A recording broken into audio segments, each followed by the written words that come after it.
Hello there, friends, and welcome to Virtual Show, your source for late night VR gaming talk.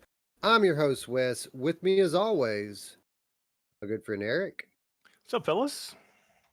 and my good friend Roots. Roots, how are you doing on this late Wednesday night? It is late, actually, even later than I thought it was going to be because of the technical difficulties again. Like to plague the stream, but we persevered. We did it, and we're here, so it's good. That's the good news, Wes. We should just start at this point. Just start factoring in that extra 15 minutes of tinkering because it's like playing a PC VR game, right? It takes a few minutes to get it in just right, and it's kind of fitting, isn't it, Eric? Because we do have a very PC VR centric show today. This is right up Scion's alley. Get in here, buddy. Let's go. PCVR all night long. Well, maybe not all night, but most of it, right? Yeah. Roots. Um, a lot said about PCVR and its supposed demise, but I'd like to think that tonight's episode is going to stand as proof positive that there's going to be a very strong role that PC is going to play in the future of VR. Yeah, there's always going to be a place for PC, especially modding, but definitely with a lot of innovation and I don't know, man. One of the games we were talking about, I was blown away, and I keep thinking about going back into it. I even had my traditional thought, Wes, like I'm like, will I go back into it? And then like a few hours later, I was thinking about it, and I was like, okay, yeah, I'm going back into it, because I want to see where it goes, and it was cool. Yeah, man, it's overwhelming. It is the season for VR gaming, and like typically on a Wednesday show, or in the course of preparation for the Wednesday show, we just play what we want to play, and then Wednesday rolls around and we talk about what we played. As we roll into this very busy time of the year, uh, there's a lot of new games coming out, which is cool. We still cover what we want to play. I mean, that's still true. But then there's so much more going on. It's October. I want to stream more. I want to do, horror games as well. So in addition to having three new releases to cover this week, I did Dreams on the show yesterday, or on my live stream last night rather. And then Hubris, we had early access to Hubris this week, so I played that. And then you get the stuff you want to play, you get the stuff that's new that you want to play for the show, and then we go in to play the stuff for the show, and it's all stuff that I want to play more. Now we're going forward into the next week. I've got a handful of games I want to get more time in, and Resident Evil 4 comes out tomorrow. What are we gonna do, man? There's not enough hours in the day to play all this shit. Well, I'll tell you what. The good news for me, is I don't have money to get Resident Evil 4 till Friday, so I'll have to wait an extra day. So I won't be able to check it out. So maybe I'll check out some other stuff. But yeah, it's a real problem. It's a good problem to have. And Dave Station VR coming through the tip train toot toot, $2. And I went to throw it in my thing. I don't know if it's on my board right now. Dave, you're awesome, man. We appreciate it. Oh yeah. Thanks for stopping by, Dave, and thanks for the support. And Roots, as I recall, you're not going to have to wait till Friday to play this game. Am I correct about that, Eric? The deal was we foot the bill for Lone Echo 2, and then magically Resident Evil 4 is going to show up in the library as well, right? Yep. Santa Claus coming early. Oh, hey. Well, hey, Nice. that's a good Santa gift. I was not expecting it. I Oh heard there's yeah. some dark moments, Wes. But somebody was saying in the Discord that when things get dark, the creatures come out, and I thought, man, this sounds like Wes's jam so much. And I bet you could. This is like Christmas Eve, bro. It looks cool, man. I've never played Resident Evil 4. It looks like a different game, man. It doesn't look like traditional horror. It looks like more of an action adventure game with dark themes. And as is the case with so many franchises that come before, be it Half Life or Fallout or Skyrim, the first time that I'm going to experience Resident Evil 4 is going to be in VR. And I feel very fortunate for that. Crazy, dude. My Yeah. You my. guys. Oh, go ahead. Eric. I was gonna say you guys are so lucky because I mean, you haven't played it yet, so you get to play it fresh. But I mean, I can't wait to play it because of the nostalgia factor for me too. Because I did play the crap out of it. I mean, I remember way back when I bought a GameCube just for this game. Mm, So I wasn't really a big Nintendo gamer, but this game released originally just for the GameCube, and then it went to PlayStation. I can't remember either 2 or 3. It's two. So I played it first on the GameCube, and again, I bought that system just for this game, and I wow. played this through in a couple of different iterations. I'm so looking forward to it. But you guys get to play it fresh for the first time in VR, which is I just killer. I owned it for GameCube, but I never played it. My son played it, but yeah, no, I'm totally looking forward to it for sure. Yeah, I never owned a GameCube until just about 2 months ago. Oh Now we wow. have a GameCube, What? but Really? because my son, he's a bigger retro gamer than I am, and he likes to collect these old systems. And even though we have emulators that run all of this shit on our computers, he still wants to pick up the consoles and the original games and stuff. So like, what he wanted for his birthday was a GameCube. We just got one. So Oh nice. Yeah. That That's ended up cool. being one of my favorite consoles, man. I love that GameCube. I played the crap out of it. There was some awesome stuff for that, man. Remember Star Fox was on that. It was so good. Yeah, dude, I was Star Fox. I was a big Nintendo guy until PlayStation 1. When PlayStation 1 came out, like I wasn't a guy that could have every console. So like when PlayStation 1 came out and CD-ROM was a revolution for gaming with regards to digital video and audio incorporated into gaming. So when PlayStation 1 came out, I switched from Nintendo over to Sony and I've been there ever since. Yeah. Yep. Same Nintendo here. misses you, Wes. It wants you back. Well, for what it's worth, we've got a Switch right in there. So we had a Wii U, we had a Wii. My kids are Nintendo to the core because again, like when my son was 3 years old, I put him in front of an emulator with Super Mario Brothers, and he started. He grew up on the same shit I did. So like he has the same interests at his age that I did at his age. So it's pretty cool. That's so Nice. cool. That is cool. Here's the good news. Phil Spencer, he doesn't want you, so you don't have to worry about going over there to Microsoft or Xbox. I did have an Xbox. I had an original Xbox because I loved Halo. Like I played Halo at my friend's house. We did the multiplayer, and that was like the first. Well, I mean, not maybe the first because we did do a little Unreal Engine as well, but Halo multiplayer was the first multiplayer FPS that I really, really got into. So I got an Xbox, and I loved Halo, and played all the way through it, and got the sequel and played that one too. I had a 360 for a little while. I was in the Gears of War. I beat that one, Same here. but I ended up shortly thereafter modding it and selling it, and I never Nice. really went back to the Microsoft ecosystem after that. Nice. But anyway, that's our gaming history lesson for the day. We have plenty of current VR games to talk about. But before we do that, let's start the way we always do by saying hello to our friends in chat. Wolveraza with us as always, as is Daniel Kaz. Techno Glitch in the house. What's up? Dark Angel. Hello, hello. She says Zim has a Wii version. Okay. Sir Khalid says hi. How's it going? Um, Drew, what's up? He said I saw he saw some of your Hubris gameplay mash, and he said it looks good.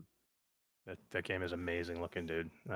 I'm so Yeah, excited for next year, kind of VR next year, PC VR. I'm excited.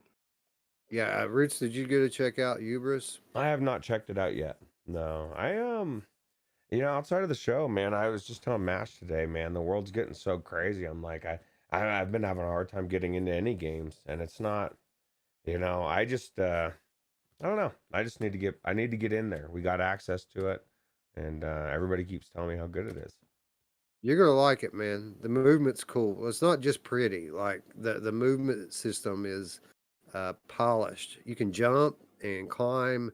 You can jump and climb. Like you can jump onto things and grab them and climb up. It's really well done. I'm looking forward to getting the full version of it. Wow. It's got an amazing swimming mechanic too. It's probably as good as like Freediver almost in the swimming mechanic too.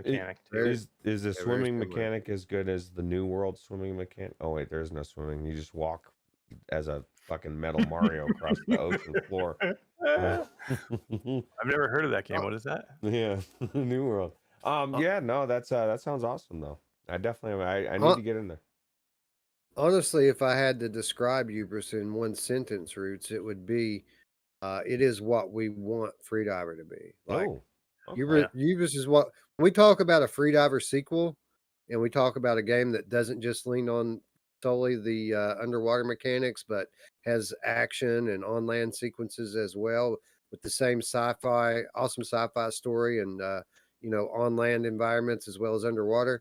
That's what Hubris is. It's exactly what we described for our ideal sequel to Freediver, and it's very polished and Hmm. impressive work from Cyborg. So Oh, I shout out definitely to those guys for giving us access. definitely need Those, to.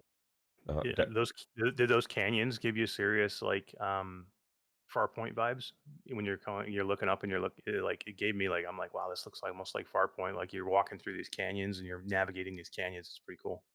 Yeah, I got a few different vibes playing it, to be honest. Like I would come into a sequence and it would remind me of one thing, and then a different sequence remind me of something else. A mm, little Seeking Dawn vibe in there, Yeah. in a positive way. wow. Um, Well, I yeah, really need to go into this now. Delirium Drew says, but can you hold out your arms and fly? And Anthony Man Wexford throwing out 10, is that pounds, euros? I think it's euros. Always a great show, guys. We all appreciate your hard work keeping that tip train going. Thank you, Anthony. Really appreciate it. thank you for the timely donation. It's going to a good place, guys. Going to a good place. As I continue to say week after week, we're super close to unveiling Virtual Strangers 2.0, and you're not going to have to wait very long at all before you see what we've been spending all of your money on, other Yeah. than Lone Echo 2. Yes. Yes. Which actually got us Resident Evil 4 early, so it was a good trade. So, Yeah, right. yeah. Absolutely. Um, Wolveraz says, I've been waiting on Ubis for a while. Looks better than I thought it was, honestly. Yeah, Ubris, I kind of had Ubris and Rhythm of the Universe kind of in the same category in my mind forever as this like super beautiful eye candy. Could it possibly end up being that good? Probably not. And then we went into Rhythm of the Universe and it turned out to be what it was. And by association, my expectations for Ubris were immediately diminished by Rhythm of the Universe. But I'm happy to report, mirror opposites from one another. Uh, everything that Rhythm of the Universe wasn't, Ubris is, and they're both beautiful. So, uh, I mean, I didn't even have any jank. Did you, Eric? I had two crashes, but it was the same thing. It was I was jumping in that one canyon, and you fall down, and the second time, both times, every time I fall the second time, it would crash all the way out to the lobby. I'd have to come all the way back in.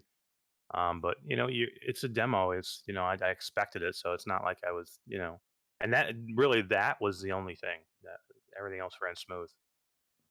It is an alpha, so little stuff Yeah, like that is to be yeah, expected. yeah. Hey, let But me tell you, my friend. I was sorry, this is complete. I meant to say this earlier, but on Resident Evil 4, he's got a Rift S, and I told him, he's been reluctant to get the Quest 2 for whatever reason. Maybe it's the Facebook thing, having to tie your account to it or whatever. But I told him Resident Evil 4 was coming out in a couple days. This is a couple days ago, and he's like, got all excited. And then I said, "Oh shit, that's Quest 2 only." I said, "I'm so sorry." He texted me wow, today and said he picked his Quest 2 up, and he's looking Ah, forward to Resident nice. Evil 4. Yeah, so we got him, bro. We got him. that's it. You like this? You reeled him in. You were like, "Oh, Rift S, that's awesome, great. Oh, Quest 2, bang!" Oh, sorry, bro. Scion, that oh no, this isn't going to be the Oh game to pull shit, Scion in. But I did too notice, funny. and I was thinking this is on a completely side issue, but like people that are anti-Quest traditionally, right? They're trashing this game. The ones that are really vocal in the Discord. It's not the Quest now. It's this game is the worst of all time. And sometimes I wonder if that's maybe not the whole Quest thing underlying, you know what I mean? And the fact they can't play it on the platform that, you know what I mean? It's maybe this is starting to get to some people. Maybe not, but at some point, I think it will. Well, I mean, the reviews have been pretty universal from what I've seen today. Now, I haven't watched every single one, but everything I've read and everything I've watched, even from people who had low expectations for the game and didn't really think it was going to be that good, came out today and said, "I stand corrected. Like Oh this game wow. is awesome. Everyone should play it." So, Well, that's what Dave uh, Station says. RE4 confirmed VR killer app. I'm excited. yeah, yeah, Yeah. yeah. Yeah, So, I won't watch anything. I've read what people are saying, but I want to watch any footage at all. I don't want to watch anything. Are you So playing it at the staying away. hotel? That's why I was talking to somebody else the other day. I'm like, this is the perfect game for me to be going on vacation because I am definitely bringing my Quest 2 with me. So I have two big apps that I can play this coming week in Unplugged and in Resident Evil 4 that will take all my time at night. Sorry, honey. Sorry, Well, honey. his wife's gonna be like, hear him. She's gonna wake up in the middle of the night to Mash screaming in the bathroom. What is going on in there? What are you doing? What are you doing? don't, Oh, and let's play don't some don't forget R4. Ragnarok. Oh, that's Oh, I true. know. I know. I Very forgot true. Ragnarok. It's very true. Anyway, it's an embarrassment of riches for VR gamers who are platform agnostic, right? Those of us who don't subscribe to the team affiliation mentality and deprive ourselves of great games just so that we can fly our flag. Like I'm a PlayStation guy, and I'll be pretty upfront about that. But I'm a VR gamer first. So, like, even though I am, partial to PlayStation and PlayStation VR platform, like I recognize a good game when I see it, and I'm not going to deprive myself of that just so I can call myself hardcore PSVR guy, right? And I'd be like, man, I'm really gonna. That's like biting your what is that? It don't bite your thing off to spite your nose off to spite your face, right? You really are. You're You like, know who? You know who else will bite your thing off to spite your face? oh God, now I'm starting to look at her a little different, man. My God, That's creepy. that is Uh, creepy. Speaking of which, guys, I did 4 hours in Dreams last night on PS5, and I didn't feel like Scratch I the didn't surface. scratch the surface, not even just a little bit, dude. There is so much amazing content, and it looks so much better on PS5 than it did on the older Mm. consoles. Uh, I Whip, could, I could, I could just play Dreams this week and be content. We need to whiplash, we need to do a whiplash. all dreams week, where we just go in and just check out shit, right? When shit slows down, I am all for that. And Mash, you just said it. Whiplash. I was amazed at Whiplash. Like it was not challenging. Let me get that out of the way. It's a rail shooter. User created rail shooter by War Garble. But man, the scenery is so epic in that thing. And it was fun, even though it wasn't hard. It was fun just to blast this shit away as you go through these epic, immense environments. It was really well done, and if it were a complete, 15 levels or whatever it is that the wheel shows, I would say that it's good enough to charge money for. But it's only 3 levels right now, and it still took me like I don't know 40 or 45 minutes to play through it. It was a pretty lengthy little thing, and I just loved it. It was great. So do you think I've got my money's worth for $10? Oh, for sure, for sure. And Wolveraza picked up the uh the free demo, which gives you the access to the ghost train, Oh which was wow. cool in its own right. Like the ghost train is it's 10 playable, which none of them are playable in VR, but most of them are. Like uh I don't know, like a roller coaster. It's not really a roller coaster, it's slow. It's like a theme ride, like a spooky Halloween theme ride, and some of the imagery is quite striking in it. And then a lot of them, you could shoot targets while you're riding Mm. through, which was really fun. Uh, Nice, pretty good chunk of content for free. So anybody who has access to PlayStation VR, and especially if you have PS5, I highly Oh recommend. God, that's Well, me. I highly recommend you buy Dreams, but if you don't have the $20 to throw down on it, then you should at least get that demo before Mm, the Halloween promotion ends and check out the Ghost Train. absolutely. And Dave Station says Wargarble is the man. He loves that guy. And Delirium Drew says, "All hail Lord Wargarble." I did throw the For Lord in sure. there. For sure, and that was the first. Again, this is the first time I've been in Dreams in over a year. This was the first War Garble experience that I've had, but Hmm. it was impressive, man. Everything I played was good, to be honest. I mean, mutated cactuses. What the hell, man? Who doesn't want to shoot mutated cactuses? Yeah, and that cactus guy, that song he played was pretty solid too. Like Yeah, I I felt enjoyed. bad for that dude. Why'd you Yeah, why'd you shoot that guy? He was he nice. he asked for it, man. He was ready to go. Ah, he's like, shoot Like me I in the didn't want face. to. I didn't want to. He gave me no choice. I know, right? Anyway, that'll wrap up our review of my last few days in VR, with the exception of the games that we're about to talk about. And let's go ahead and start by talking a little bit about Little Cities. Now, Little Cities is an upcoming city builder for Oculus Quest. This game is designed by, or developed rather, by Purple Yonder and being published by our friends at In Dreams. And I would like to thank our friends at In Dreams for providing us super early access to this. Guys, this game doesn't come out until next year, but our friends at In Dreams kind enough to contact us weeks ago, under, of course, strict NDA, in allowing us to check out Little Cities.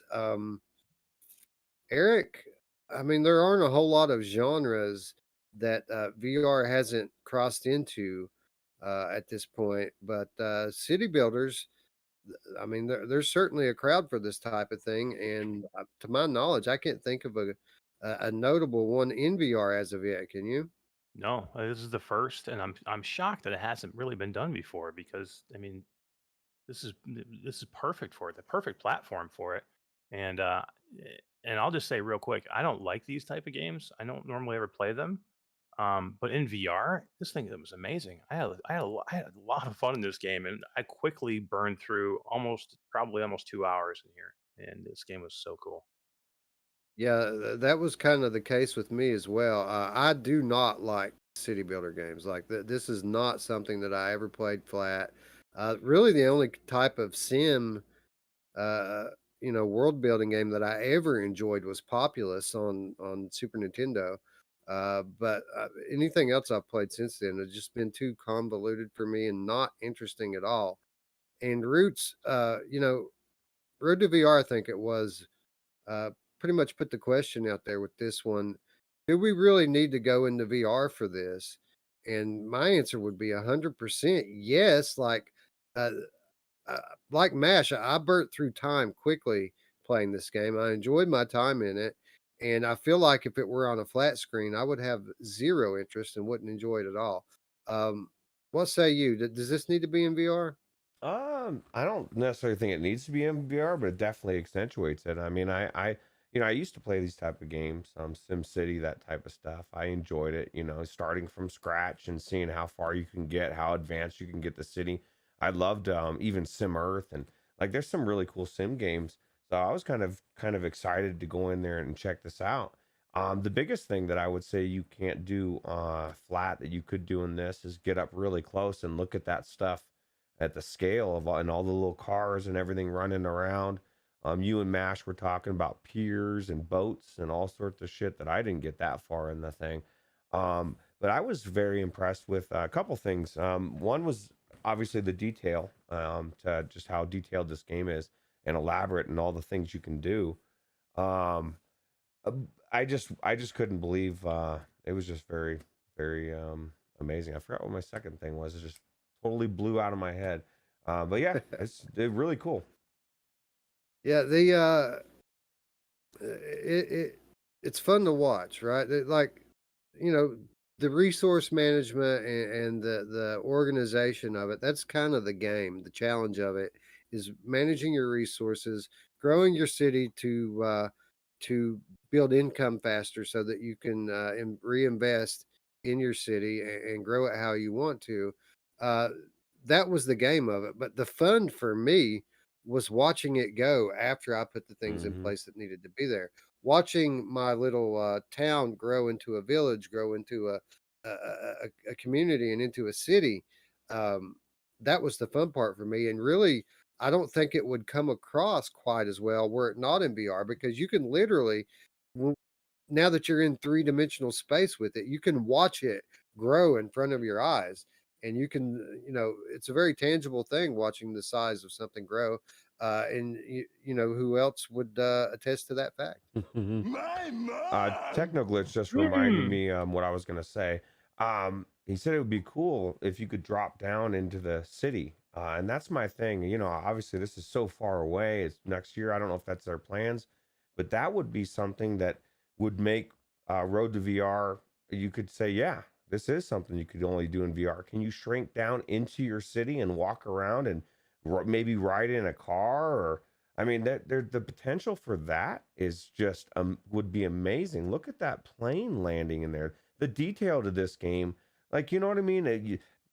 I've seen games that are similar, or maybe not similar to this, but they've had similar iterations in VR that have like very very simple, and that's why no one's really even heard or seen them.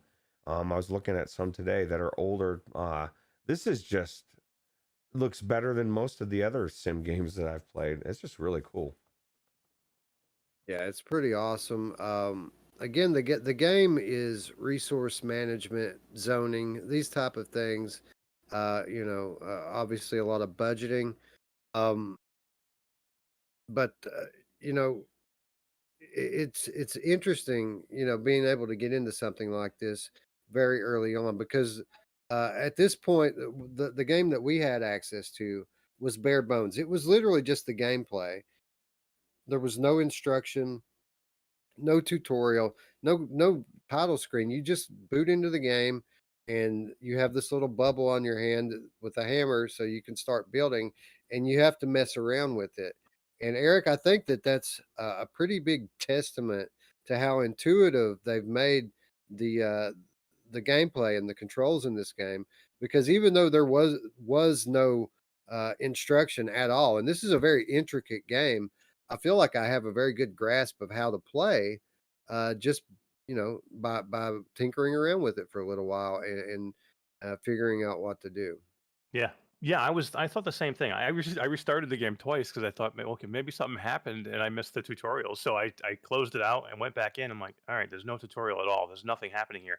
Can you imagine trying to play like Sim City or one of those games if you've never played it before, and they gave you no tutorial or no direction of where to go? You'd never probably get it. You'd quit before you even had a chance to get going. And this game, you quickly figure it out. I mean, it took me probably, and I have it recorded so you can see me fumbling through it. It probably took me about maybe 7, 8, 9, 10 minutes really to get the hang of exactly what I was doing. But once you did, the controls are super intuitive. Um, Being in VR and being able to place things in VR, it's different than just clicking in with a mouse and keyboard, and seeing it flat. I mean, it's just so easy to do things. And you quickly even learn how to place multiple units at one time instead of just like clicking on one unit at a time. Then all of a sudden you're like, oh, okay, I can do that. I can do this. I can place this. You can turn this way. They didn't even tell you how to use the camera system really at first on how to move yourself around. And I quickly learned that you can't use smooth turn yet. Smooth turn because this is pre-build. It's there. You can switch to smooth turn, but you can't use it yet. So it just nothing happens. So you have to keep it on snap turn. And I ended up just turning it off and just using the grip buttons to pull myself around everywhere because it was almost like a Demio system where you could just kind of drag and pull yourself with the grip buttons. So the controls are super intuitive, and I don't think you could do this in anything but VR. It just would not be the same. And again, I hate these, and not hate, but I just never got into these type of games because I never wanted to spend any time with them. And this game, I can't wait to see. I'm thinking about, okay, I want to get an airport, or I want to get see what's coming up next. I want to move to these other islands and keep building. And you really got to think about what you're doing when you place this stuff because I screwed up a lot. Like, it makes you want to really see how tall these buildings can get, doesn't it? Well, Yeah. how futuristic? How far does the technology go? Are you going to take off into space?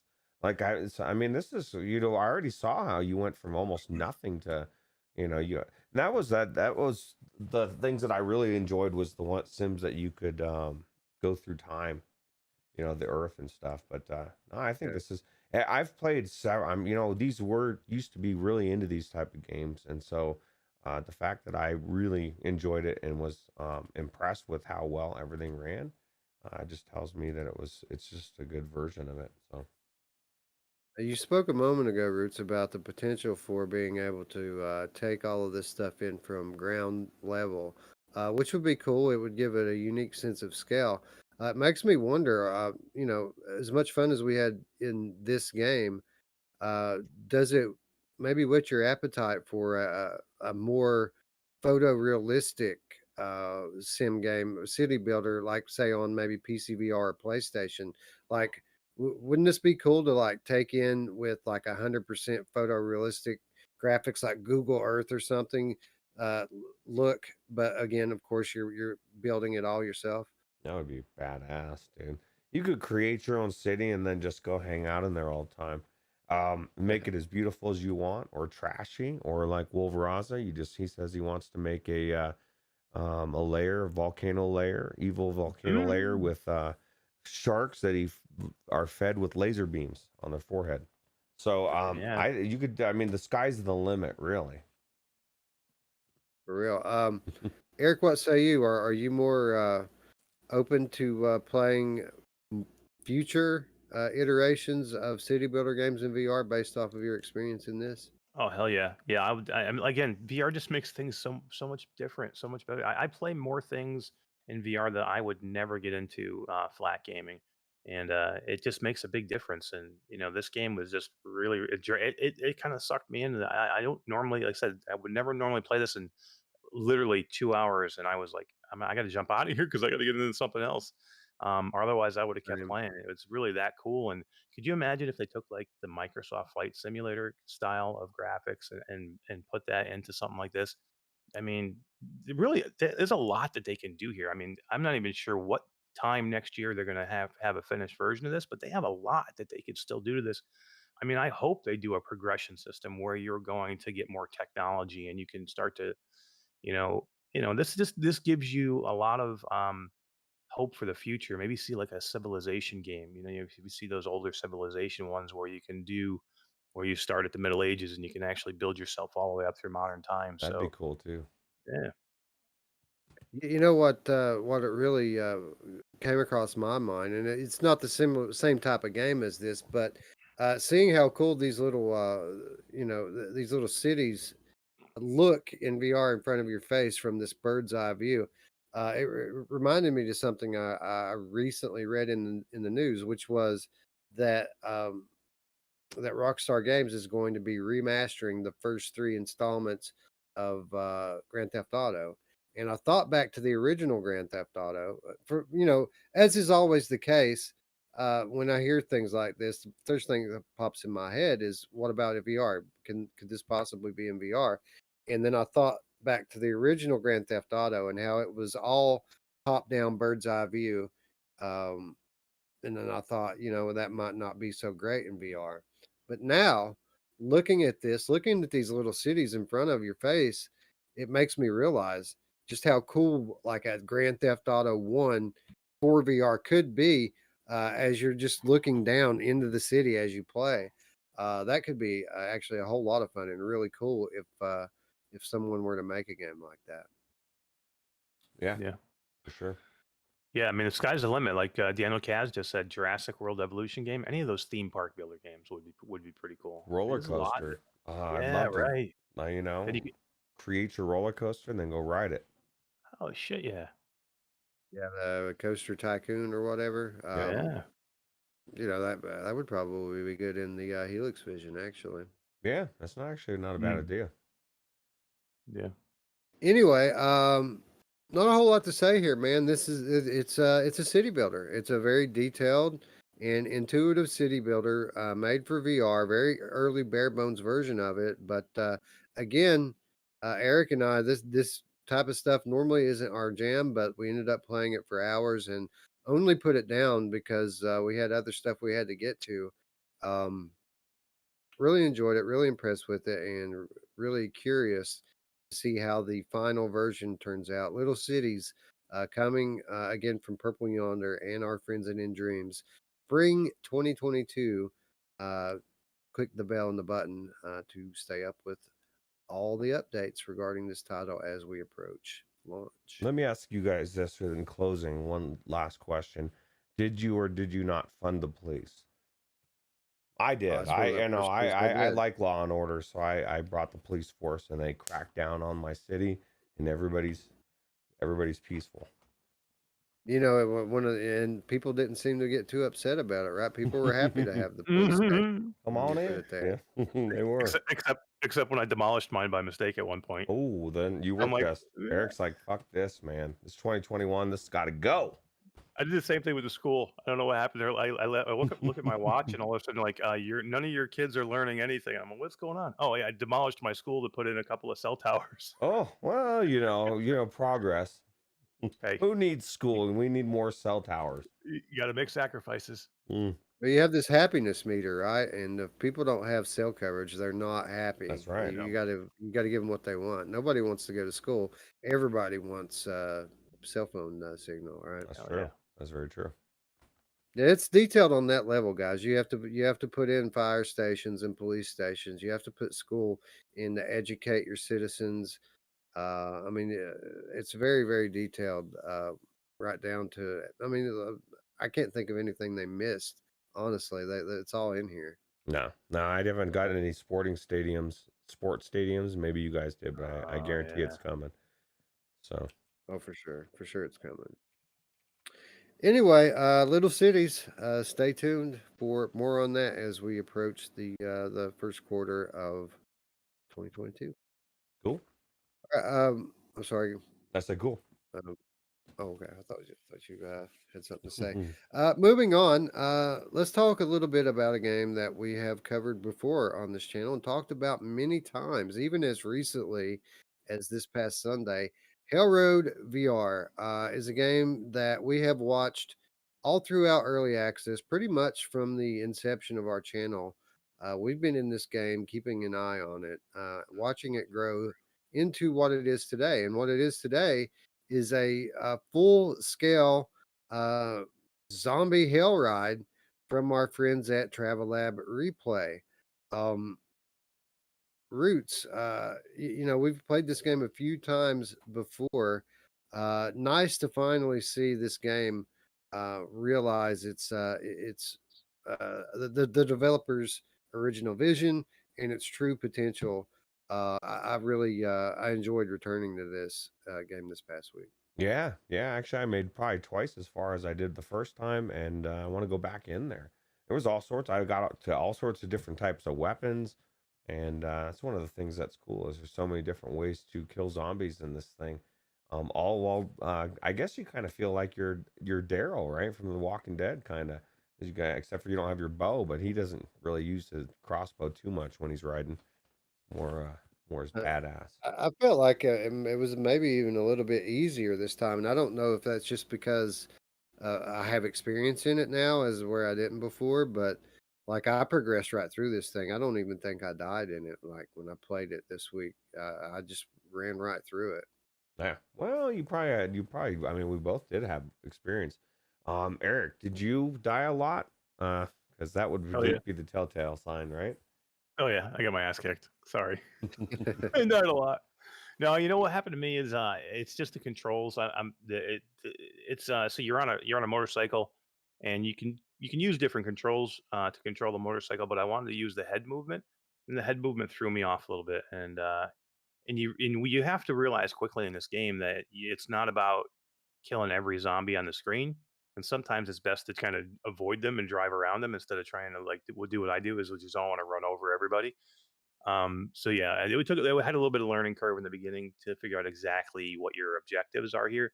I think you guys tried to give me a hint the other day, and I just didn't really listen. And you know me, I just like to barrel through shit, and I probably should have been a little more strategic. But yeah, I did die a little bit.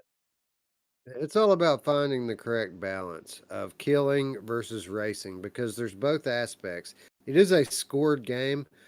you have a score counter on your dash of your motorcycle, and the score you basically you get points for killing zombies, and you get points for finishing each checkpoint with time on the clock. But it is a time thing.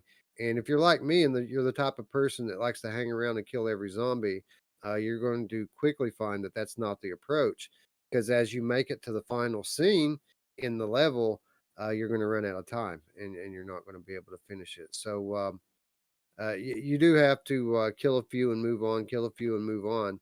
Uh, but that's okay because Roots, one of the things I really enjoy about this is the controls. Like they give you the choice. Like if you want to drive using a thumbstick, you can do that. If you want to drive grabbing the handlebars, you can do that. But for me, the default choice was the best one, and that is head tilt, body tilt, steering while you're using your hands to fight the zombies. Um, I really, and again, it may have been my prior experience paying off here, but I really I felt like a pro jumping back into this game, like popping off a few, hitting to the next wave, popping off a few, heading to the next wave. And I mean, there's parts of this game that's very fast paced, but it all flowed very well for me this time. Whereas it was a bit more choppy and challenging when I played it in early access. Yeah, it was. I definitely think it ran a lot smoother this time. And I think the big thing for you and I is we knew a lot of the pitfalls. Like I guarantee Eric hit some things that's like that we hit the first times around that you don't do right. I also used the tilting. I really liked it, but it's more it's not. You say it's like head tilting, that's almost deceptive because you really have to lean. It's more body tilting than head tilting, and maybe if I don't know if you had too much problems with it, Eric, and that was the issue is not that's just being able to lean more and then also slowing down, which is usually my problem with every racing game. I don't use the brake, but you have to at times because this road's narrow, and if you go off to the road at all, you fucking stop. And the person's yelling at you, and I have flashbacks of Dirt Rally, and I'm trying to get back on the road, and then shit's still coming at you. You zombies that were just flying right by are now right on you, right? And then of course different types of zombies like those ones that explode. Those are the type of pitfalls that I would imagine you probably ran right into and didn't even know not um to shoot those things too close, right? Yeah, and it's you're right. You have to move way more than you think you do. It's not just this or that. You're not just doing this. You have to like lean to make it because a lot of these turns are super tight. You number one, you got to hit the brake, and you have to lean. And I hate that bitch. I mean, you go off the road 2 inches, and she's like, "Get back on the road," and it goes to a black screen, and you gotta start back, like, 10 feet behind where you were, and then you go I mean, you go off a little bit, and she's like, "Get back on the road." So, yeah, I was all over the place in the beginning because I tried to just, like, hammer through everything, but you really gotta drive. I mean, you gotta slow down, and you gotta lean, and you really gotta, watch where you're going. Otherwise, there's no way you're gonna make it. That's why I died so many times in the beginning because I had to, like, redo parts because they don't put you back right where you are. They make you go back like 20 feet, and then all of a sudden you're in the middle of a horde of zombies around you. Yeah. Yeah, Did you, and this game enjoyable not only from an action standpoint, but there's a nice variety of maps, and visually, Eric, very evident that you're playing PCVR here, right? This is a very good looking game. Yeah, I was commenting I did a recording. I was commenting, just how great the colors were. I mean, I thought the colors were super vibrant. Everything looked pretty smooth. It's not like photorealistic, but it's got a cool like almost cartoony vibe to it, which I really like. But yeah, and everything ran really good. So it was really it's definitely PC. You can tell you're on a PC, playing this game for sure. And in Roots, it just goes to show, right? Like, people, again, we talked about it at the top, people, trumpeting the demise of PCVR as standalone and console takes off. There's always going to be a place, right? Because you're always going to have these indie devs that are able to come into Steam and put out super high quality titles like this. This just goes to show you don't have to have like a huge team to achieve really great results on PC. The graphics cards and capability of the machine itself is going to carry you through a lot of what the larger teams have to optimize for, right? Yeah, yeah, absolutely. It definitely runs amazing. Those dogs are bastards. And Wolveraza says the javelin is amazing. You're not lying, Wolveraza. It is amazing. You can slice and dice a lot of shit. Slice off their heads. I like that thing that's on the front right there, that like grinder thing. Because you know, if you're smart and you don't like just use it up, because it only goes so long, it really is good when you run into a pinch, right? When because there's parts where you're going through a narrow thing and there's like zombies. There's a whole stack of them right in the middle of where you need to go. And you've got a gun that maybe has 3 or 4 or 5 shots left, or, you know, you're, I guess you're constantly reloading, for me at least anyway, that handgun. Uh, yeah, so there's a lot of strategy to this as well. Yeah, yeah, definitely. Um, well, I had a direction I wanted to take the conversation, and I got watching the footage here and completely lost my train of thought. Well, Technoglitch Um, says really it's just a rail shooter. And I disagree. I mean, it's more than a rail shooter, because I mean, a rail shooter would mean the zombies are, you're, eh, depending on what you do is going to change everything, bro. And you're actually moving through destinations. You know what I mean? I don't know. I don't know that. Would you guys consider it a rail shooter? there's a little Rail more shooter, you have going no on here. control. Yeah, rail shooter, you have no control, right? It just pulls you along. You're driving this. You have to drive. You have to slow down. You have to stop. So I mean, it's more than that. It's almost a racing game and a shooter.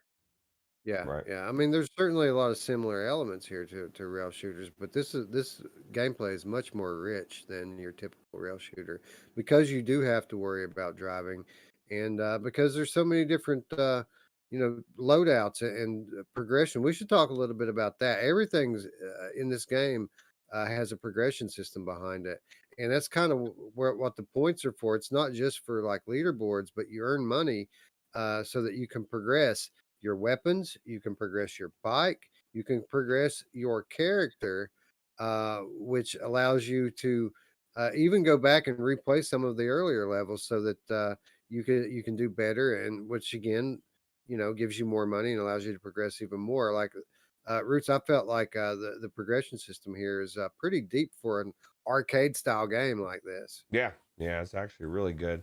Definitely keeps you interested in everything that's going on. And this is the end part that you were talking about. You know, the thing about this end part is these waves.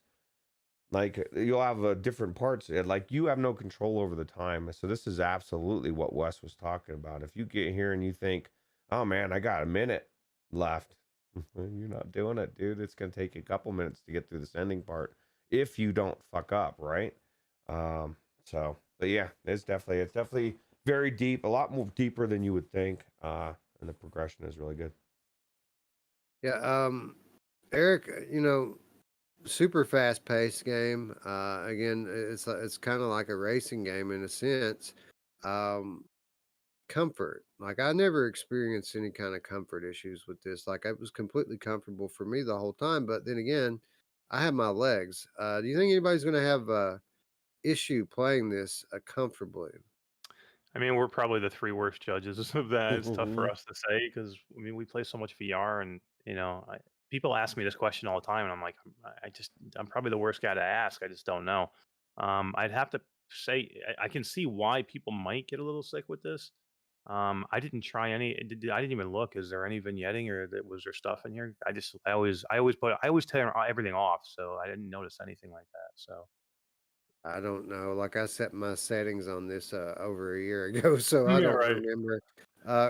Roots, do you think there's going to be any kind of issue with comfort for people in I this would one? imagine for some people there could absolutely, and maybe they may not want to lean, I because you're already doing weird stuff and leaning back and forth. I would imagine that would accentuate the whole thing, make it worse, and maybe use the joystick or something. Or I mean, it could be opposite of that. Like That's maybe true. using the joystick That's true. would That could create be that worse. disconnect, right? Yeah, that's true. And maybe that is, I mean, I definitely didn't feel like there was any discomfort at all. But you know, Mash is right. We're in there so much, unless it's Dying Light. There's Oh, not many games that'll turn Mash's stomach. And for me, it's all about frame rates. If the frame rate gets choppy enough, low enough, it'll make me sick. But that'll do that to anybody.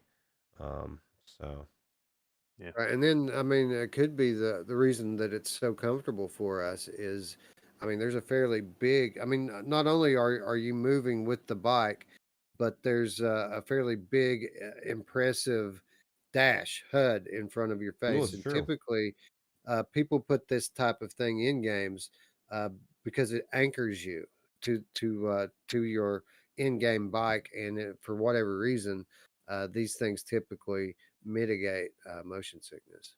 Yeah, absolutely. yeah, Wolveraza has a good point. He says there should be a warning on the box about what VR sickness is, or just letting people know what it is that it may experience it. You know, a disclaimer even, or I don't know. I don't know if that would be better or worse, but at the same time, for somebody that has no idea whatever whatsoever. I mean, you see it Mash in the Facebook groups all the time where people are like legitimately like, what's wrong with me? I'm feeling yeah. sick. And people are like, dude, that's like everybody feels that. But if you don't have that community to talk to, you might just take it back, right? Yeah, and so many people they just never give it enough time. You know what I mean? They're like, "Oh, I felt sick, so I can't play it." I mean, you gotta give it more time than I that. Where always get sick that one time. yeah, we're in that society where if you don't get instant gratification on everything, so if you can't do everything the first time, then it's no good or anything. You just got to give it time. I know of very few people who couldn't get over it if they gave it a chance. You know what I mean? So most people can get over it. And with this game here, I don't think this is really that much different than any racing game. So if you played another racing game, and you're okay. I think you'd be okay with this game. So I don't think it's really any different in that matter. But yeah, I mean, I wish people would just really just give it a chance when they're especially when they're new to VR. Just give it a chance. Get in for 10 minutes. If you feel a little sick, get out. Give yourself 10 minutes on, 10 minutes on, 10 minutes off. Do that for a week, and you can probably get over it. Mm. Let's talk about the elephant Yeah, in the room that we haven't addressed. Where the hell is the multiplayer? Let's No, get I know. that would be cool, right? I don't know if it would work, but that'd be be cool. awesome, dude. Yeah, it would be incredible to be able to, you know. Sidecar, Oh, dude, that would be sidecar. cool, bro. Yeah, sidecar. All right, Um, I'm calling Travel Lab right now. Yeah, that would be dude, that'd be cool. sweet. Yeah. Hell Yeah, yeah, you just have one guy sitting on the side there, just taking out zombies for you. Yeah, with Yeah, a that'd be great. minigun. Yeah, that'd be cool. You could even have the driver Um, just be the driver, right? yeah. The other yeah, guy's for sure. responsible for the guns. Yeah, absolutely. I do think Wolveraza has a good point there. Though I don't know, I would put it on the box. Obviously it's going to drive people away if there's something on the box telling them they're going to get sick. But as soon as you open the box, there should be a huge flyer with tips on it, letting you know that you may experience some discomfort. Don't try to power through it. Take a break immediately if you start to feel uncomfortable, and that just a little bit of gameplay every day will allow you to quickly overcome VR sickness, and then when you're over it, and you can play as much as you want. Yeah. Right. Anyway, I think it's a big recommend from all of us, right? This game, It's on let Viveport me see. I Infinity, think right? it's not on Infinity. It's not Uh, just Viveport. it's on Viport Okay. to purchase. But I think that this game is This would be a great title for $15 or Infinity, though. Yeah, $20. It's like 15 or $20. Hold on, I'll get the It price would for be. you. It'd be a and perfect game and the for Infinity. Halloween update too. Did you guys check out the Halloween content in it? I did No, I not. didn't. I should have, but I didn't. Did you? I didn't get a chance to. No, Oh. I played through quite a bit of the original game, the base game, because I hadn't played it before, and but I did see that there was Halloween content there that looked kind of cool. So I was wondering. Hmm. Yeah, so this game is $20, and I think that that's the perfect price for it. I think it's appropriately priced at 20, and I fully recommend it. Yeah. Daniel Kaz says he can do flips and loops in his ship in No Man's Sky, no problem, as long as he's standing. But if he sits down, completely different story. That's kind of different, huh? I don't know if it would make a difference, but I guess obviously it does for you, right? That's um, It's different. That one thing we can attest to for yeah. sure. Yeah. Look how scary those dogs Uh, look in the dark. Creepy. These guys killed me it- all the time. These pukers. Oh my god, I Yeah, you hated them. got to stay away from them. You can't That's even what it get was. close to them. I'm trying to run over these fuckers, and then they're just puking all over me. you gotta either shoot them at distance or just ride right by them, and you Yeah, can't ride like right next to them. You have to like get away from them because they'll hit you anyway if yeah. you get too close to them. And I had that pole with the knife on it in the beginning, and of course I drove right into it with a freaking right into a barrel with it and blew myself up about 10 seconds. I, Don't do that. mm, that's Anyway, funny. I love this game. It's super addictive. It really scratches that road rash itch that we all have, and I might just stream this one. Like we do have a couple weeks left of October, and this one certainly fits the bill, doesn't it? Yeah, Oh, hell yeah. absolutely. So this one on the short list. I'm thinking about playing this one. I'm thinking about playing Hello Puppets as well. I really enjoy that one too. Oh yeah. Anyway, big recommend from all of us here at $20, but maybe you're strapped for cash, guys. What do you say I forgot about that. we give a copy away? Hell We yeah. have Oh a yeah. couple keys here, thanks to our friends at Travel Lab Replay. So here's what we're going to do. I say that we give one away right now for all of those night strangers who were good enough to stay up late. And then for those who have to work, those people who have lives out there, we have a second key and we'll do a drawing from the comments. Sound good? Yep. Sounds good to me. Yeah. All right. So the way this works, we don't just do a code drop in the chat. People tend to not like it when we do that. So we do trivia. So whoever answers the question first wins. And um, for what it's worth, everyone needs to understand this. There's a certain amount of latency in this whole internet thing that we've got going on here, this connection. Uh, and typically when someone puts the answer in, it'll show up first on their screen, even though it hasn't quite made it to us. So even though your screen says that you were first, that doesn't necessarily mean that you actually were first. So my screen is the official screen. I'm in the official Virtual Strangers creator studio live stream. Whichever one comes up on my screen first will be the winner. Now, if you think that you got it first, of course, mention it. So I'm not perfect. Sometimes I do miss when people put it in, um, but most of the time that's not the case. Most of the time it's just your screen shows yours first, even if it's not.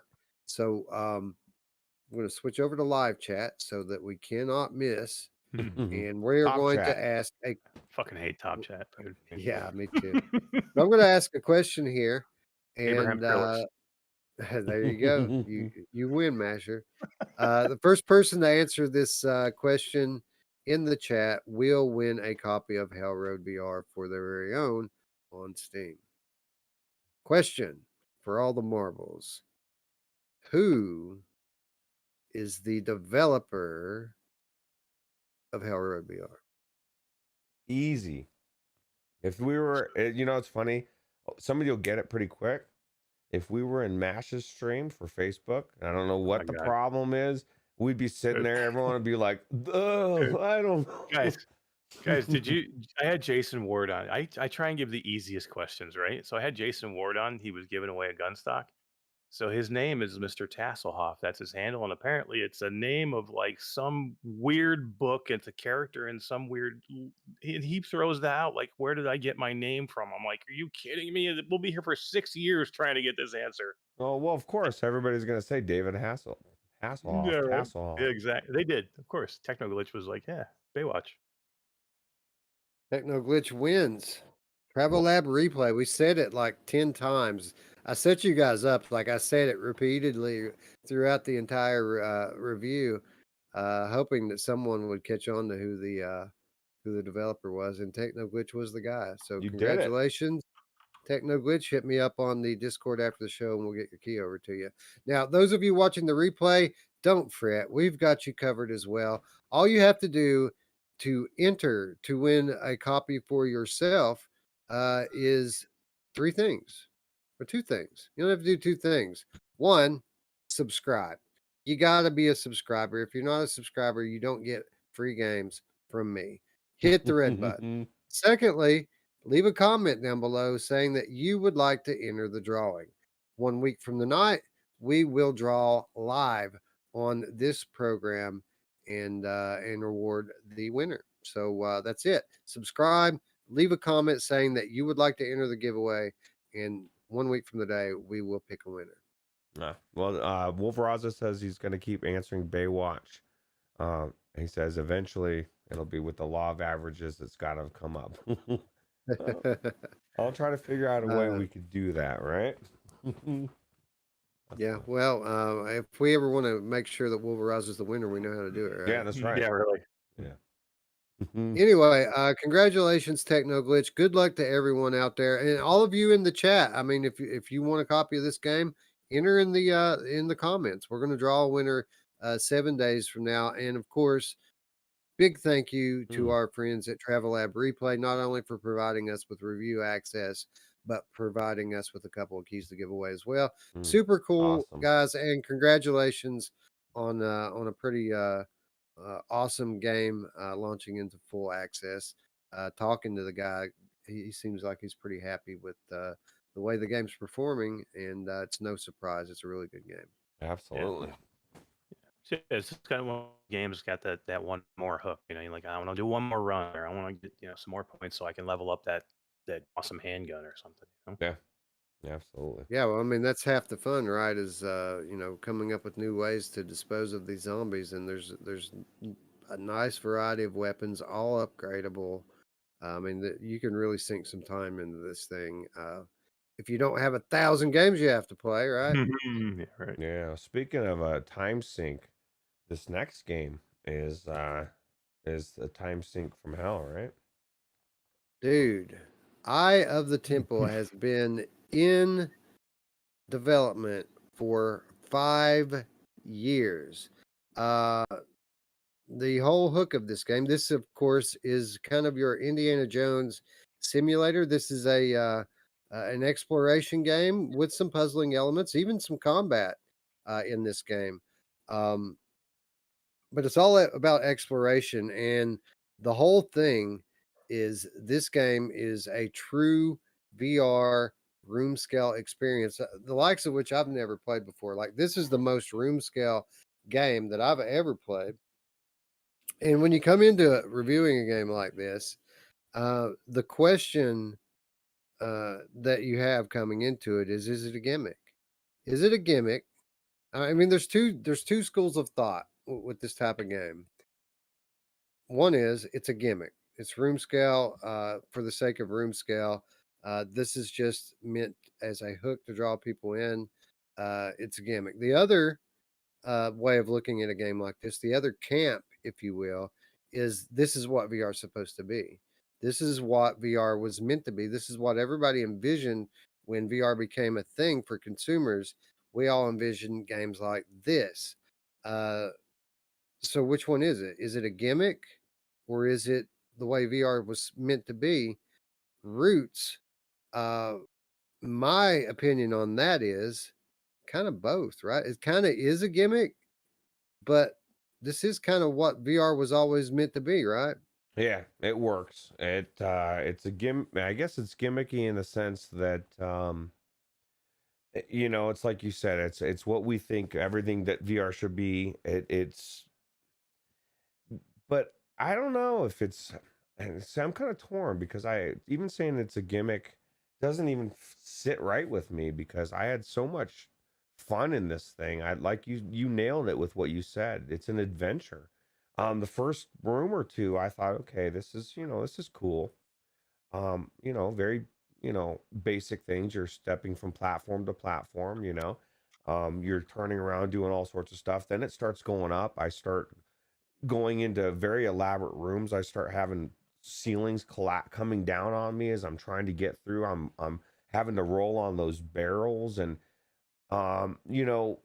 it's I would say more than a gimmicky are saying it's a gimmick. It's an early iteration of what this type of game will be in the future. You know, yeah, you got your whip, you got your torch, and you're just moving around doing those two things. But this does better than a lot of games do, that have way more mechanics, right? It's just worked really well for me. Yeah, and don't get me wrong. When I say it's a gimmick, I don't necessarily mean that in a negative connotation. Uh, what I mean by that is that, you know, this is kind of what everyone envisions. People who don't play VR, this is kind of what everyone thinks VR is. And in my experience, this game is kind of a unicorn. There aren't any games that do this. Mm-mm. Uh, eh, 5 years in, we're still waiting on VR games to turn into something like this. It's a simple concept, but I'm sure that there's a lot of very complex things going on here technically. Because Eric, I mean, I don't have the biggest play space in the world, but this thing absolutely works, doesn't it? Like, I mean, it uses every inch of your play space, but I didn't full blown walk into my wall any at all playing this game.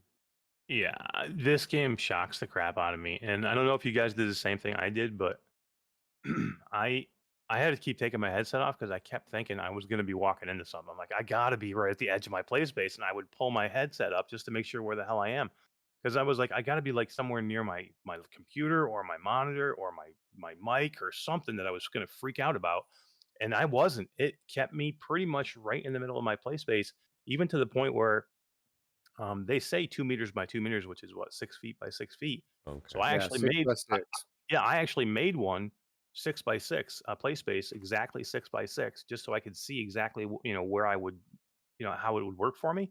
And I never, I mean, you get to a couple of points where you see your grid pop up, but I never got out of it, or I never got out of place or anything. So even with a minimum play space, which you have 6 feet by 6 feet, I never came close to anything. And I think you just got to be careful of, if you have exactly 6 feet, you got to remember, you can still reach your arm out. If you reach your arm out, you're beyond your 6 feet, and that's how people end up hitting stuff. So you've got to give yourself an arm's length from whatever that boundary is, so you don't punch your TV or punch your dog or your wife or anything else in your room. So I didn't take my set off any to check myself into space, but what I did do is I started when I first started playing. I turned the Guardian sensitivity all the way up in my settings. So anytime I got remotely anywhere near my boundary, I saw exactly where it was at. And over time, obviously, that's very immersion breaking, right? And in a game like this, it's all about immersion. You don't Mm. want that.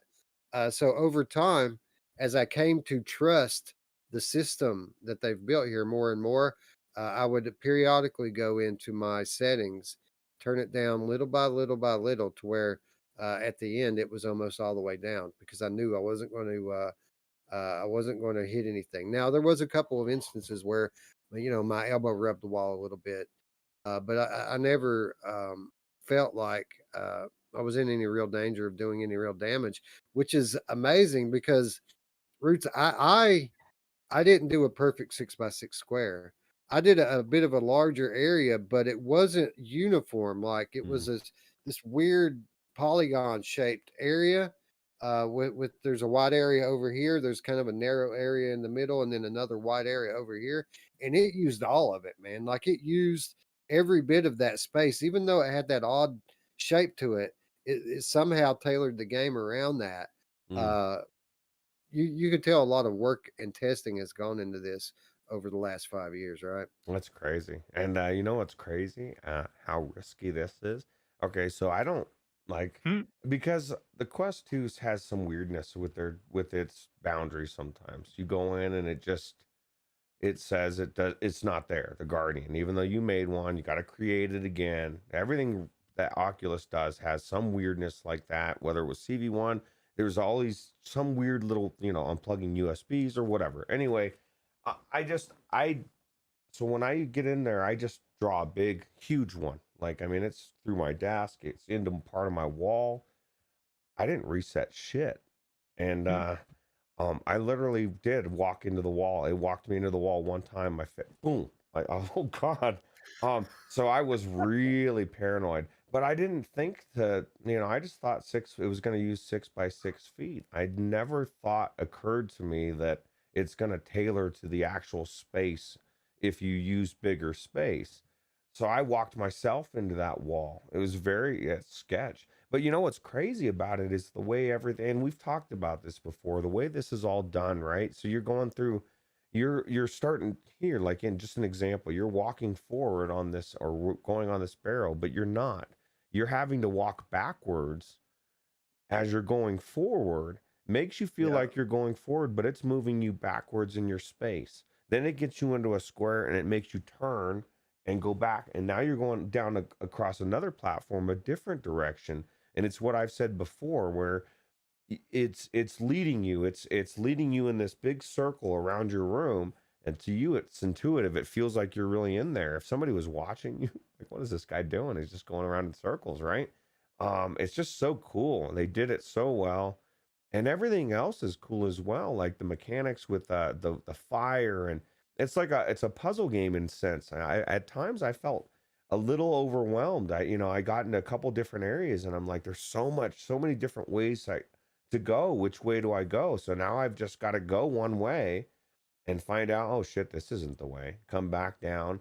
I got to get fire and find a torch to light it up, and it turns something else and opens another pathway. And and some of the views as you're going up, you get on this thing, and the first time that it raised me, I was not expecting it. I was like, oh shit, dude, this is so much more than I thought it was going to be. And it really does make you feel like you're going on this really elaborate adventure through this entire area. And I must have gone through like 12 different areas, right? Constantly running into a new area, the square zone, or I don't know what the hell they're called. But I was really impressed with this. Eric, they did a great job here of finding different ways to provide depth to the gameplay. Working around the limitations of this like whole room scale movement system that they've got going on here, didn't they? Yeah, I mean, it's so you can see how the way that what they're doing, they kind of move. They you're changing levels. You're going vertical. You're going up. You're going down. You're turning in your play space all the time because they make you step off platforms. They use these barrels to basically make you backpedal. So you like you think you're moving forward, but you're actually backpedaling because you have to like rotate on the barrels, or the barrel will throw you off. So you can see the way they're doing it, which is it's brilliant the way they did this. But yeah, you guys are right. I mean, the visuals in this game too were super impressive. The flame from the torch I thought looked fantastic. The whip mechanics are great, man. I was really impressed with that. I never played the demo for this. I know there was a demo out for a while of like a small part of this, and I never played it. So this is my first time getting into it. And yeah, these room scale experiences, you need more of these, man. I think I know only one other, and I think that's T for God, that does this type of thing. I don't know of any other that really does it, and I thought it was really smart. And I could see, if you're talking about people having motion sickness, this is a way to get around it too, right? Because For you're sure. moving. You don't have to worry about using a joystick here, and not having sense of self. You're actually moving your body here, so there's a couple of things at play here. Yeah. So some rather complex environmental puzzling going on here. You have to visit and revisit areas to unlock new areas for you to move into. Some breathtaking visuals that is to be expected with obviously a PCVR exclusive. But Roots, let's talk a little bit about that. This is kind of it's a PCVR exclusive. This is the type of game that the hardcores say VR, all VR should be like this. And I certainly can see why, people would enjoy playing this type of game. It's extremely immersive, but how ironic is it? Typically those kind of statements are coming from PC VR enthusiasts. Uh, and with that said, I kind of feel like it's ironic that a game that is tailored for PCVR enthusiasts is so heavily dependent upon wireless gameplay. Because, in my opinion, this game would be a friggin' nightmare if you were tethered. Uh, like I couldn't imagine having to play this with a wire on. It would be you'd be constantly tripping over it, wouldn't you? Yeah, unless you have like something set up like Eric does where it's from the ceiling and stuff, or do you not have that Uh, set up that way I anymore? do. It didn't work. I tried it. See, I I still never got found that it it worked still for got all me twisted either. around my neck. I got twisted around my neck because what happens is that thing still hangs right behind. And the only way if it would have worked if I took it off from the ceiling from the Kiwi pulley system and ran it down like in my shirt, or you know what I mean, where it was from my headset down into my shirt and then or like through a belt loop or something. But otherwise, it got hung around my neck twice. Probably It belt didn't loop work. probably or something, but Yeah, I don't know. yeah. The whole thing was like that for me. I tried it. It sucked for me. I'm sure people do it. Wes's point is perfect. We don't need it. We have wireless VR, AirLink. I don't know if so what do you think? So do you think people that maybe have it on index, they're getting just there's just not getting as good of an experience on this? Isn't that Think ironic? about it, man. You're constantly turning, you're walking forwards, and you're walking backwards a lot. Like that barrel mechanic is ingenious That's to true. allow you to use a small play space. But I mean, for tethered VR, that's going to be a nightmare, man. Turning and walking backwards constantly, you're going to Hmm. tether yourself around the ankles and fall over. Yeah. Um, it's kind of a good thing that this took so long in development because now is the perfect time for a game like this.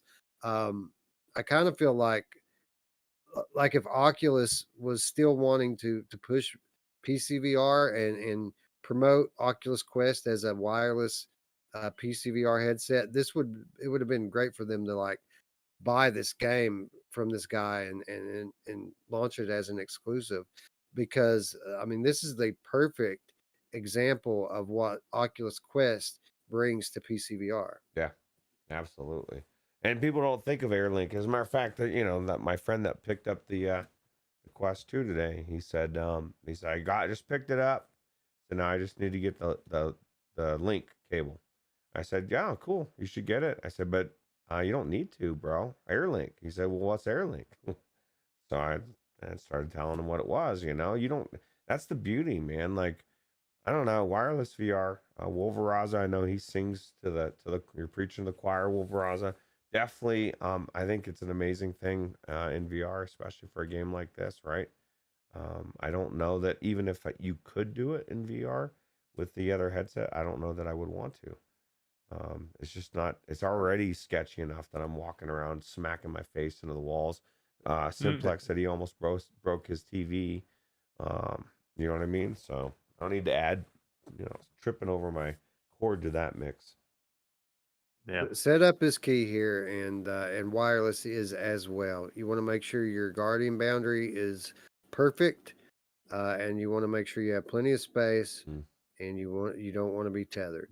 Yeah. Now, Wolveraza says the whip is what's throwing people off as far as breaking stuff, but I don't know. Let me ask you guys this: when you did the whip, maybe this is just because of the way that I thought I did it, kind of like a sideways whip, because I found it was really easy to get around that handle and stuff.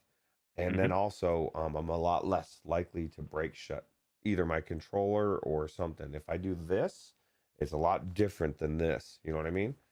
So, yeah, Yeah, I that's use the way I both did it ways. too. Yeah, I did it sideways too. Just because I don't know if you could grab it. Could you grab that handle if you went over the top? I tried it a couple times, and then I started going sideways, and then I stayed sideways the whole entire time yeah, to use the whip. I But think Indiana would do sideways. yeah, right. I was just say Chris Richardson reminded me that Space Pirate Arena now is the same thing too. I forgot about that one. That's a Six big by one. Yeah. six. No, Oh, not 6 by 6, damn it! 30 by 30, right? Damn, But yeah, damn. I guess by definition it's still room scale, right? Yeah. Anyway, I had a blast in this. This is a game that I fully see myself playing all the way through. It's so well done. Like talk a little bit, Eric, about the temple itself once you get in there and it really opens up and you see some of these visuals. I mean, it's breathtaking, isn't it? Yeah, so I thought going in, I had like an assumption that this was going to be like, an outdoor area, and then you go into the temple, and then you're in dungeons or whatever. this whole thing is huge. I mean, it's like one huge temple that is like encompasses everything. You're inside, you're outside, you're up, you're down. Um, I didn't get to it yet, but there's freaking mine car in here or something in here, right? I could see it. Uh, I couldn't get to that part yet, but I There mean, I has was to like, be. I kept thinking, okay, if I go a little bit farther, maybe I can get to the mine car. I never quite got there, but I see the tracks and I see where you're going to be going. But this thing is huge, man. I mean, and once you get inside, the lights go out. You're using your torch more. You get into a one point where you're actually half inside and half outside, and they do a shadow effect to where you can see sunlight coming through on one side and you're in the shadow on the other. It looks amazing. And then some of these puzzles and traps inside, and they have the you're dodging, you're moving left, you're moving right, you're ducking. You have to get under these things. You have ceilings that are collapsing on you. I mean, this really is Indiana Jones. It really is. It's like Temple of Doom. uh, Simplex says that the dev says on Twitter that the sales are not stellar at this point. Everyone should buy this game, and I agree with that. And let me be clear, we did receive a review copy of this, and I do want to thank the developer, and hopefully I don't butcher his name, but it's spelled Runa. I think Johansson. Let me just verify that. Yeah, Um, these guys deserve a huge applause, and everybody should buy this game because this was a labor of love for a long time, right? I mean, they've been working on this game. I remember this demo came out, God, it's over a year ago. So they've really been pouring a lot of their time into this game. I would say and it, this, the man, you don't want to miss this adventure, dude. Like I just think that just if I would hadn't tried this, I would be real bummed out because that it was the coolest thing that I've experienced in VR in a long time. And it just every time I turned around, it seemed like there was more aspects to it, uh, and that it just was crazy. I really enjoyed it. Yeah, Runa Johansson. So thank you, Mr. Johansson, for providing us with a review copy.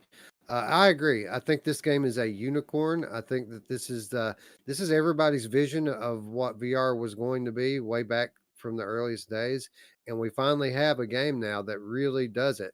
Now, of course, Pirate Arena does it as well. The Space Pirate Arena does not do what this game does. This game allows you to play in a relatively modest play space, and it tailors to your play space, and you don't feel it in the game. You feel like you're just moving around naturally.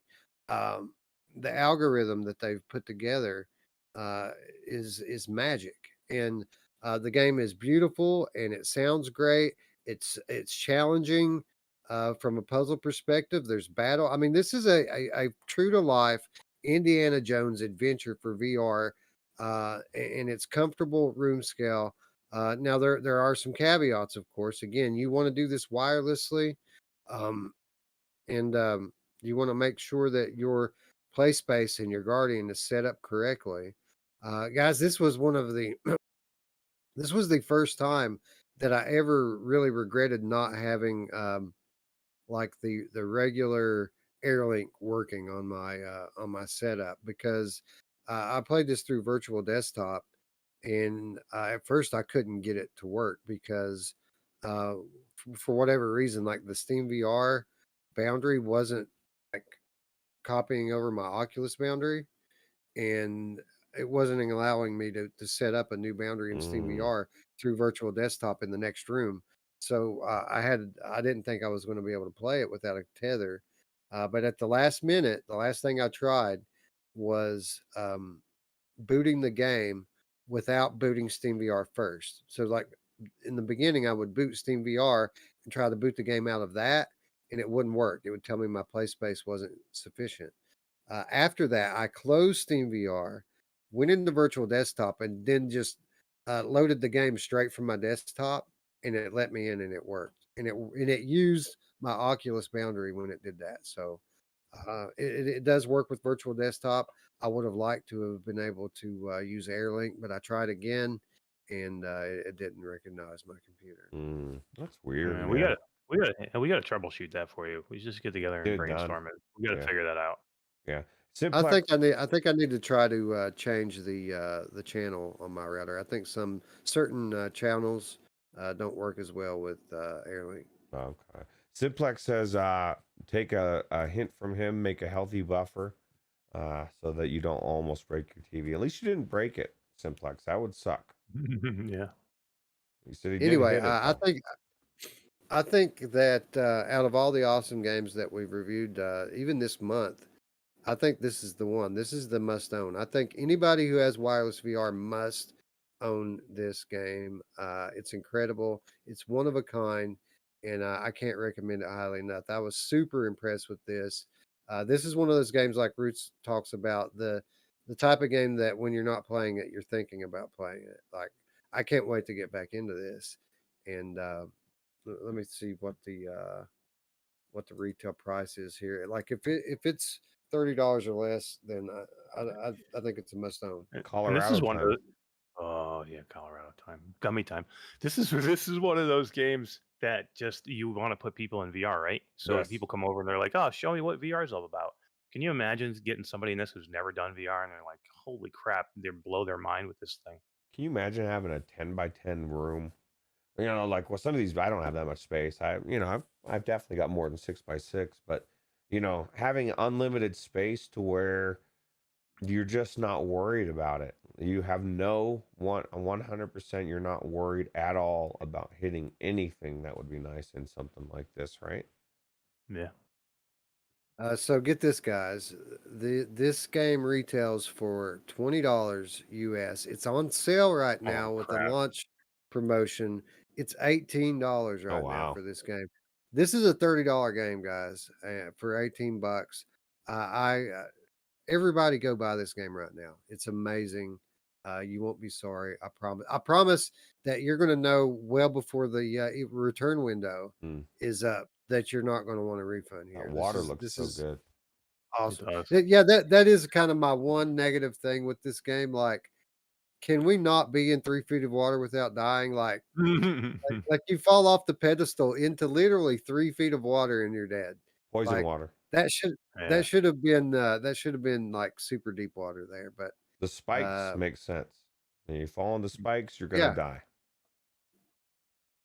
yeah, that makes sense. But what are we, a midget? Are we like midget Indiana Jones But I'll tell you going what, down in 3 feet of water? this game's so good, Wes. I'm gonna buy it, even though we have access for with the show account. I'm gonna buy a copy for myself because I want to own it. Like I like to own games that are worth playing, and I think it's really good. And $20, you're right, that's a steal. This and I hope that everyone goes and buys this game because we need people making more games like this, and the only way that's going to happen is if this guy proves successful with this one. So hopefully we see more games like this. Hopefully we see some standalone games like this. Like if I were Oculus, I would totally be throwing money at this guy. Like make me some root scale games for my standalone unit because I mean there's a lot of potential with Oculus Quest in this. Like the only negative experience I had with this game was trying to set up the play space and get all that right, and through the wireless virtual desktop. If we could just bypass all of that and just have this as a standalone game, Hmm. it would be incredible. Yeah. Anthony Man Wexford says he's buying it now. I guarantee you're not going to regret it. And Hell yeah. Simplex has a good point. There's also a demo if you're on the fence. Yeah. The whole thing about this, and this is why he put out such a meaty demo, because it's actually a good demo. Because you're Yeah. not going to start this adventure and want to stop. You know what I mean? Like you're going to get in there and the demo's going to end and you're going to want to go on, continue on. And like Wes is saying, I'm thinking about going in there right after I get off the show, and I Yeah. need to get some sleep for work. So I think we should give one away. Somebody in the chat haven't put like the comment in like you're gonna do with the other game, Wes, and I'll buy the copy because I'm gonna do it too. And I already have access, so I'll Whoa! buy it. I'll buy a copy. If somebody wants to put something in the chat, we'll draw it. We'll draw it next there week you too. go. So So now we're giving away. double Yeah, Yeah, double giveaway. So, guys, leave a comment in the in the down below in the comments. Anyone who's watching this week, leave a comment down below, and we're going to give away 2 games next week, thanks to our friend Eric here on his dime. So thank you, Eric. That's awesome. And look, guys, play the demo. It's free. Yeah.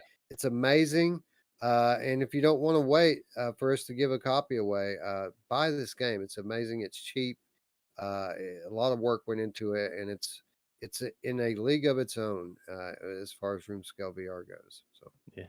Yeah. Yeah, we need more guys like this making games like this. So I definitely want to support these people. Yeah, and those people are selfish, Simplex. He said some people even told the dev that they didn't buy the game because they got their fill with the demo. Like, oh, that's the well, craziest shit I've ever heard. That's just people making excuses because no way somebody played this first level and didn't want to play more. Like Yeah. that's nonsense. that is nonsense. Yeah, there's so much more here already, and we haven't even scratched the surface of what's here, and there's so much more than just that demo was. I guarantee it. Yeah. I mean, as soon as you get out of the first level and make it into the temple, that's when the game just like drops your jaw. Right? You're like, whoa. Yeah, you guys are gonna love it. It's great. But again, wireless must play wireless. Yeah. Yeah. Hey, one question before we go. What are the gems? Are they coins like the coins in that other game? I mean, is there anything Oh for no, those you've gems? got to you've got to. Oh, that's right. Never collect- mind. They form those big things, right, to open up other things. Right. Yeah. Right. Right. You got it. You got it. You got it. And I take it that we're gonna have to do that. I think 5 times it looked like. We're 5 different spots at the top of the temple. I think that's what we have to do to win. There's actually several different spots I've came across that had spots for those. You know, you whip it, turns around that pedestal, and there's all those things you got to fill up. So there's a lot of gems everywhere. Yeah, I was thinking that's how you get to the minecart. Is that thing you're talking about, Roots, where you got to whip it, it spins around, and it's got 3 holes where you put one of those big green gems. I think that's how you get to the minecarts. No, the You minecart. know who else has 3 holes that you have to stick things into? My Yeah. mom! Oh God! Wow. I love her. Love her. Anyway, I don't know what else we could say about this. It's beautiful. It's fun. It's one of a kind. It's cheap. There's a free demo. I mean, and we're giving a copy away. Just leave a comment down below. Meet us back here in 7 days, and this game could be yours, guys. It just keeps getting better. This VR library. I have so many games that I want to go back to from the last couple of weeks. Like I wanted to get back into Song in the Smoke this week, but I couldn't. Like I went into it one time this week. I was planning on playing it all week. I just couldn't get back into it. Now I want to get back into Eye of the Temple, but guess what, guys? Tomorrow Resident Evil 4 comes out. What the hell are we going to do, man? What are we going to do? Yeah, I know what Wes is going to do. He's going to be playing through I'm Resident going to quit Evil my 4. job. Is what I'm going to do. Yeah, really. Yeah, that's a short-term answer. You're not thinking far ahead. That's a 2021. I mean, think of the last couple of weeks. You had like Lone Echo 2, which I wanted to get back into. That was my goal, was to beat it by this week. I didn't even come close. I could put about another hour back into it. That was it. You had Song in the Smoke. And then this week you've got Unplugged, Ragnarok, and the big, huge one, which is Resident Evil 4. I mean, where do you find time to do anything? No. Yeah, I think we just have to find a way to make money in VR. Like, what be it like setting up like a VR arcade locally or content creation. I have got to get out of this rat race factory work so that I can play VR all day. Yeah, that'd be cool. Yeah, for sure. That's the dream, right? figure That's the something dream. out. Old Rocker the Game Cat says, "I the Temple is genius. 13 pounds. It's my game of the last 2 years. Like I can see that. Like we got a real game of the year contender here, guys. I really feel that way about it. I'm going to play through it and beat it.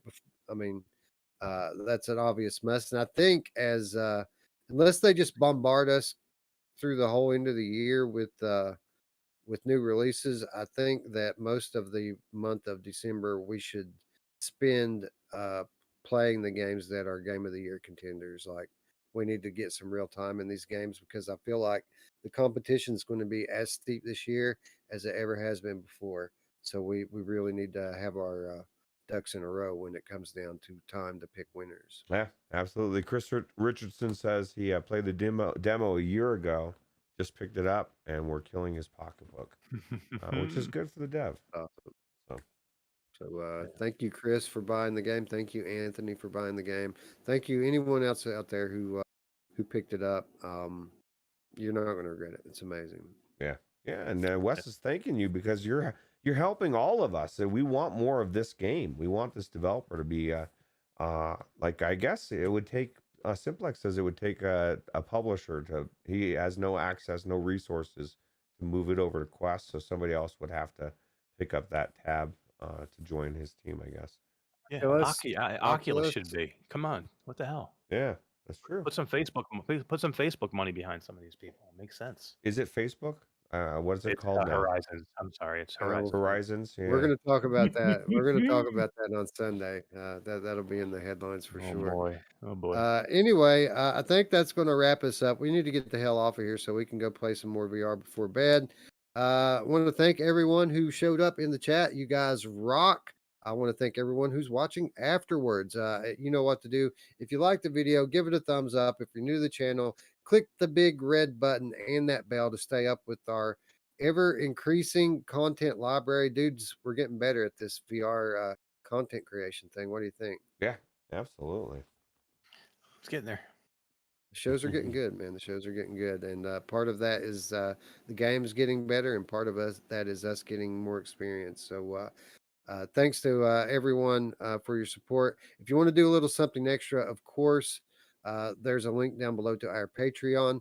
$3 per month gives you access to our weekly show notes, exclusive content, insider updates, and more. Less than $1 a week. Virtual Strangers Patreon, and you know that your money's going to a good place. It's going to build up this channel into our vision of what we want it to be. And again, big changes coming very, very soon. Thanks to all of you on the Patreon. Oh, where are my manners? Just a moment here, guys, before we sign off. We have a new patron that we need to thank, Nice. and I want to, instead of recite his name from memory, I want to make sure I get it right. Danny D, new patron. So thank you, Danny, for joining the ranks and doing your part to support our community. It's very much appreciated. And again, very soon you're going to see your money is going to a good place. Yeah, absolutely. Thank you, Danny D, and thank you, Scion VR. Even though he did, I don't know, did it untraditionally. Oh, yeah. He or did he do it? I know he paid. I know he paid for a full He year. did. He did it. Yeah. He paid for a full year of what he would pay if he were a patron, $36 directly into PayPal, and that does help, guys, to pay directly into our PayPal because these YouTube donations, YouTube takes a healthy chunk of that. Patreon, maybe not so much as YouTube, but they do take a pretty sizable chunk as well. PayPal gets some as well, but not nearly as much as these other platforms. So donating straight into the PayPal, Scion, you actually paid for more than a year when you consider what actually makes it into our bank account. So thank you for that donation. And we're going to find a way as we rejigger things going forward. I said jigger, YouTube, jigger. As we rejigger things going forward, we're going to find a way to spread the benefits out to people who subscribe or donate in other ways other than just the Patreon. Everyone should get some of the benefit. Obviously, there will be advantages to doing it on Patreon and making that a commitment to do it every month. But some of this exclusive content should go to everyone who donates. So we're going to figure out a way to make that happen. Be it some sort of external message board or something on Discord. I was gonna say I already have an idea for Discord, and it'd be easy to just create a channel. Just that's locked. If we did a locked channel in Discord, we could post the videos on there the same way we do it on Patreon. Yep, absolutely. Yeah. And then it would just be a lesser package, I guess, so to speak. You know who else doesn't like the lesser package, Wes? My mom. Oh yeah, she doesn't like that at all. Why is she so picky? Anyway, very picky. Speaking of the Discord, that is something that you can get into for absolutely free, and it's where all of us hang out and talk VR and life and get together to play multiplayer games, debate politics. We do all of it on there.